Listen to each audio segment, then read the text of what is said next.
घरकुलचे लाभार्थी पंचायत समितीमध्ये घरकुलच्या चेकसाठी तसेच पैसे मिळण्यासाठी सतत खेटे घालत आहेत, तरी सुद्धा पैसे मिळत नसल्याने नागरिक त्रस्त झाले असून त्यांना या गोष्टीचा अतोनात त्रास सहन करावा लागतोय।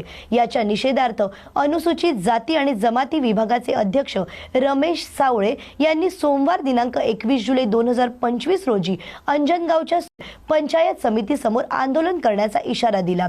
घरकुल धारकांना अतोनात त्रास सहन करावा लागत असल्यामुळे आम्ही आंदोलनाचा पवित्रा घेतलाय असे त्यांनी यावेळी स्पष्ट केले आहे। प्रश्न दिलेला आहे, पण तरी हा प्रश्न सुटत नाही आहे।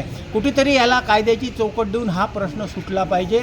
आणि दुसरी गोष्ट, जे हप्ते आहेत, मजुराचे हप्ते, मजुरीचे जे मास्टरचे पैसे आहेत किंवा आपल्या जे घरकुलाचे पैसे आहेत हे तात्काळ झाले पाहिजे। दुसरी गोष्ट, जिल्हा परिषद शाळा ह्या काही गळत आहेत आणि विद्यार्थ्यांना काही खूप त्रास होत आहे आणि हा शिक्षणाचा मुद्दा हा चांगला मुद्दा आहे।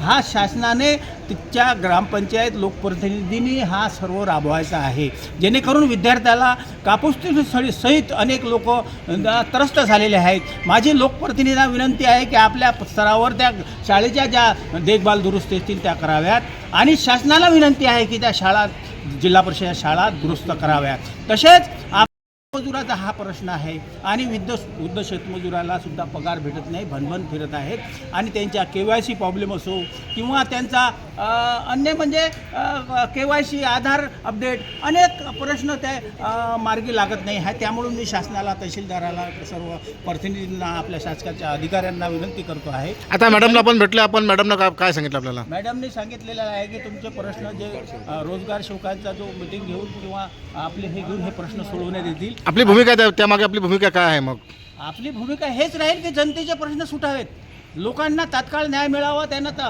15,000चा तर आखरीपर्यंत चेक मिळावा आणि तो मास्टरचे पैसे लवकर निघण्यात यावे, तात्काळ सुटले पाहिजे। आपण आता काही अल्टिमेट दिला आहे का की बा आता आम्ही पत्र देत आहोत, याच्यानंतर आम्ही जर झालं नाही तर आपण काय करणार नेमकं? आम्ही आता अल्टिमेट सोमवारचा धरणे आंदोलनाचा प्रश्न एक अल्टिमेट दिलेला आहे।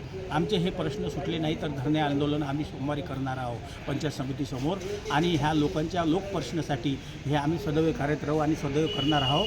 त्यासाठी आम्ही झटत राहणार आहोत, कारण लोकसेवा हीच आमची जनतेची सेवा आहे, हीच आमचा एक प्रश्न आहे।